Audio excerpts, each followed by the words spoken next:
سورۃ البقرہ کی آیت نمبر 81۔ الحمدللہ وکفی وسلام علی عبادہ الذین اصطفی، خصوصاً علی سید الرسل وخاتم الانبیاء وعلى آلہ واصحابہ الاتقیاء۔ اما بعد فاعوذ باللہ من الشیطان الرجیم، بسم اللہ الرحمن الرحیم۔ بلی من کسب سیئۃ واحاطت بہ خطیئتہ فاولئک اصحاب النار ہم فیہا خالدون۔ والذین آمنوا وعملوا الصالحات اولئک اصحاب الجنہ ہم فیہا خالدون۔ بلا من کسب سیئہ، کیوں نہیں کہ جس شخص نے کمائی کی برائیوں کی، وَأَحَاطَتْ بِهِ خَطِيئَتُهُ، اور اس کو گھیر لیا اس کی غلطیوں نے، فَأُولَئِكَ أَصْحَابُ النَّارِ، سو یہی لوگ ہیں جو جہنم والے ہیں، ہم فیہا خالدون، ہمیشہ ہمیشہ اس میں رہیں گے۔ والذین آمنوا وعملوا الصالحات، اور وہ لوگ جو ایمان لائے اور انہوں نے اچھے اعمال اختیار کیے، اولئک اصحاب الجنہ، یہی لوگ جنت والے ہیں، ہم فیہا خالدون، ہمیشہ ہمیشہ اس میں رہیں گے۔ اس سے پہلی آیت مبارکہ میں اللہ رب العالمین نے اس بات کو بیان فرمایا تھا کہ بنی اسرائیل کے لوگ، بالخصوص یہودی، اپنی تمام تر بدعملیوں کے باوجود، سازشوں، مکاریوں، گناہوں اور حکم عدولیوں کے باوجود خوش فہمی میں مبتلا تھے۔ اور وہ خوش فہمی کیا تھی کہ ہمیں تو جہنم کی آگ چھو ہی نہیں سکتی، اور اگر ہمیں جہنم کی آگ میں جانا بھی پڑا تو وہ بھی صرف چند دن کے لیے۔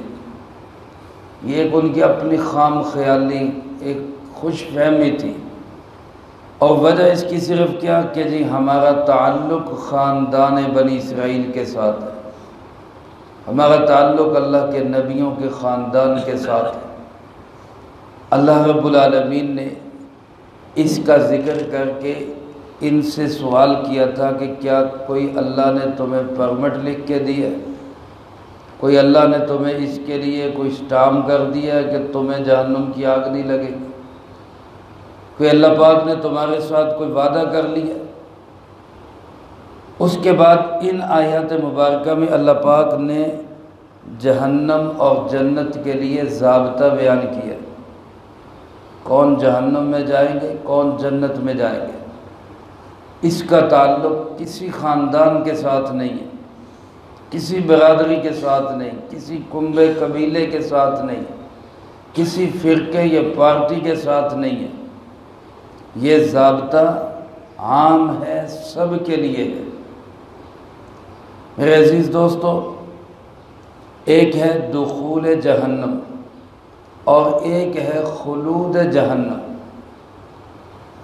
دخول کا معنی جہنم میں داخل ہونا، چاہے وہ ایک گھڑی کے لیے ہو، ایک دن کے لیے ہو، ایک مہینے، ایک سال کے لیے ہو، یہ ہے جہنم میں داخلہ۔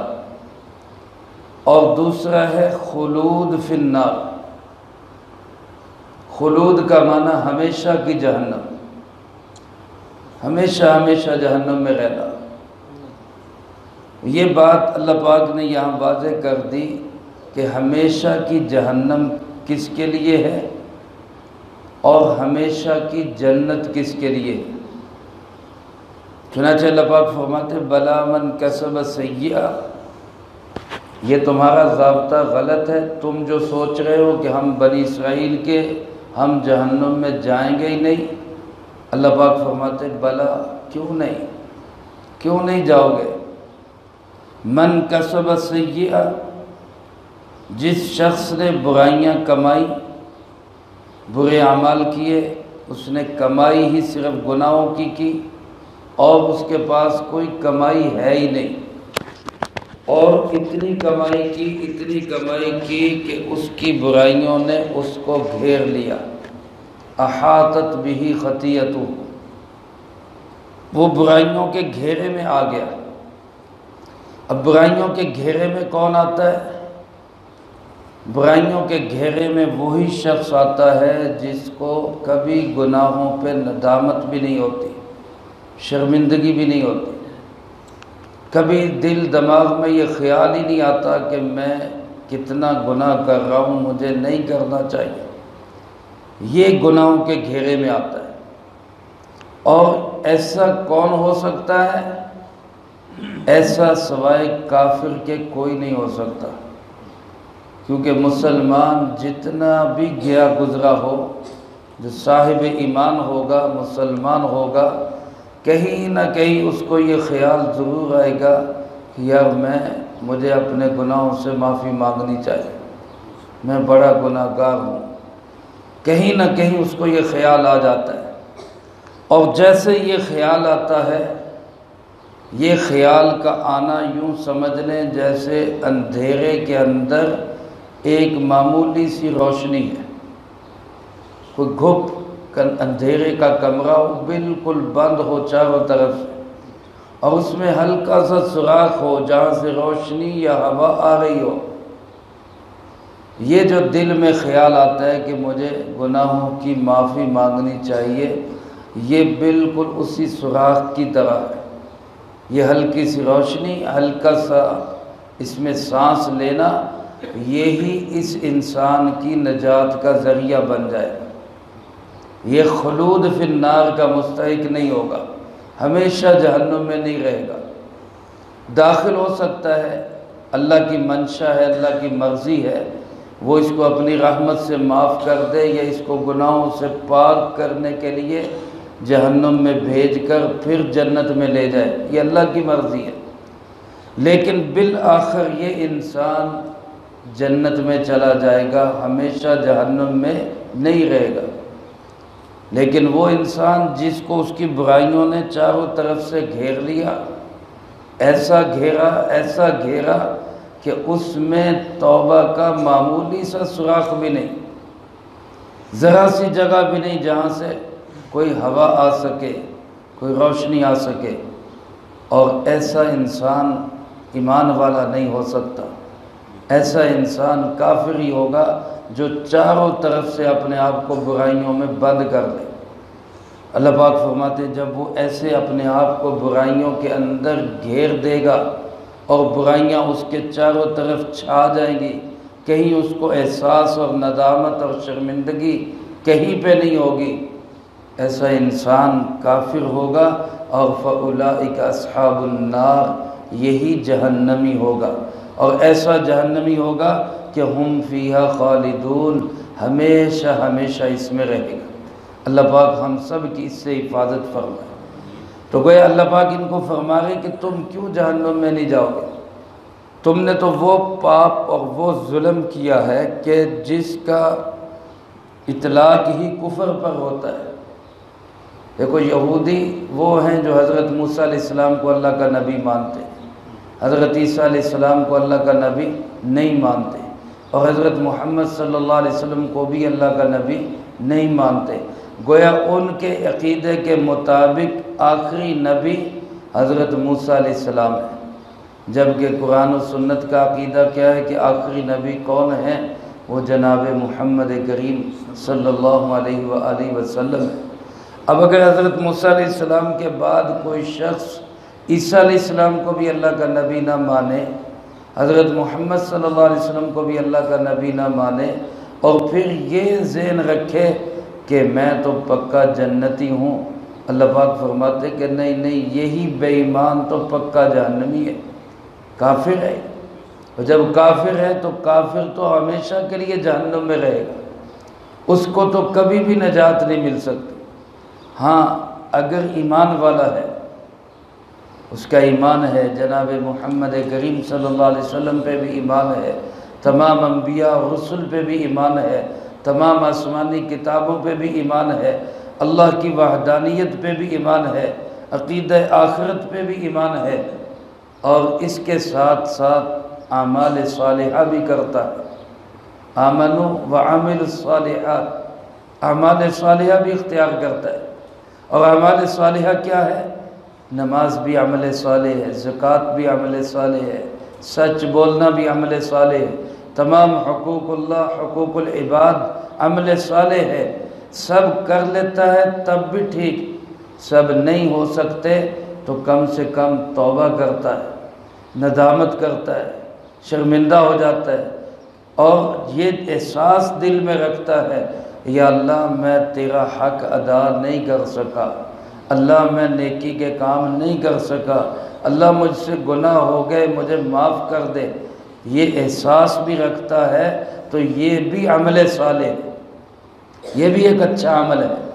اور اللہ پاک فرماتے ہیں جو ایسا ایمان والا ہوگا اور ایسے اچھے اعمال والا ہوگا، یہ ہوگا اصحاب الجنہ، یہ ہے جنت والا، اولئک اصحاب الجنہ، اور یہ ہم فیہا خالدون، ہمیشہ ہمیشہ جنت میں رہیں گے۔ تو یہ گویا ضابطہ بتا دیا کہ یہودی ہونا، عیسائی ہونا یہ ضابطہ نہیں ہے، فلاں خاندان سے، فلاں قبیلے سے، یا فلاں کمیونٹی سے، یا فلاں فرقے اور پارٹی سے میرا تعلق ہے، یہ ضابطہ نہیں ہے۔ اللہ کے ہاں ضابطہ ہے ایمان اور اعمال صالحہ۔ اگر ایمان اور اعمال صالحہ کسی بھی انسان کے اندر ہوں گے تو وہ انسان ہمیشہ کی جنت میں رہے گا، اور اگر ایمان سے کورا اور ایمان سے خالی کوئی بھی انسان ہے تو ظاہر ہے جو ایمان سے خالی ہے اس کے اچھے اعمال کا بھی کوئی فائدہ نہیں، اس کے اچھے اعمال بھی بیکار ہیں۔ کافر اگر کوئی دنیا کے اندر اچھے کام بھی کرے گا، اس کے اچھے کاموں کا بدلہ دنیا میں مل جائے گا، آخرت میں اس کی کوئی جزا نہیں۔ اس لیے میرے عزیز دوستو، ہمارے لیے بھی، تمام انسانیت کے لیے ضابطہ یہی ہے۔ ہم میں سے بھی بعض لوگ یہ سمجھتے ہیں کہ جی ہم مسلمان ہیں لہذا ہم تو پکے جنتی ہیں۔ صرف مسلمان نام کا ہونے پہ پکے جنتی نہیں، جب تک ایمان اور اعمال صالحہ اندر نہیں ہوں گے۔ جب ایمان اور اعمال صالحہ ہوں گے تو پھر اللہ کے ضابطے کے مطابق ہم اصحاب الجنہ کہلائیں گے۔ لیکن یہ ضابطہ بھی اللہ رب العالمین اپنی مرضی سے جو چاہے وہ کر سکتا ہے، وہ کسی ضابطے کا پابند نہیں ہے۔ قانون ضرور اس نے ہمیں بتا دیا، اور وہ اپنے قانون اور ضابطے پہ عمل بھی کرے گا، اور اس کی مرضی جو چاہے وہ کرے۔ لیکن میرے محترم دوستو، یہ سمجھنا کہ ہمارے پلے بھی ککھ نہ ہو اور ہم جائیں گے بھی سیدھے جنت میں، یہ بات غلط ہے، یہ یہودی سوچ ہے، یہ بنی اسرائیل کی سوچ ہے۔ اس لیے زندگی میں رہتے ہوئے ایمان بھی ہم نے حاصل کرنا ہے، ایمان کو بچانا بھی ہے، اعمال صالحہ بھی اختیار کرنے ہیں، جتنا ہو سکے اتنا دین پہ چلنا بھی ہے، اور جہاں کمی رہ جائے وہاں ندامت، شرمندگی، استغفار بھی کرنا ہے۔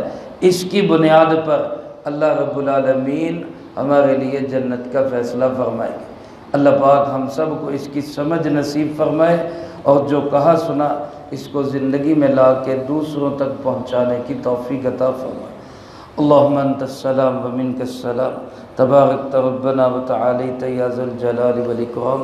اللہم اعنا علی ذکرک وشکرک وحسن عبادتک۔ اللہم احسن عاقبتنا فی الامور کلہا واجرنا من خزی الدنیا وعذاب الآخرہ۔ اللہم باقیتا کباقیت الولید، اللہم استر عوراتنا وآمن روعاتنا اللهم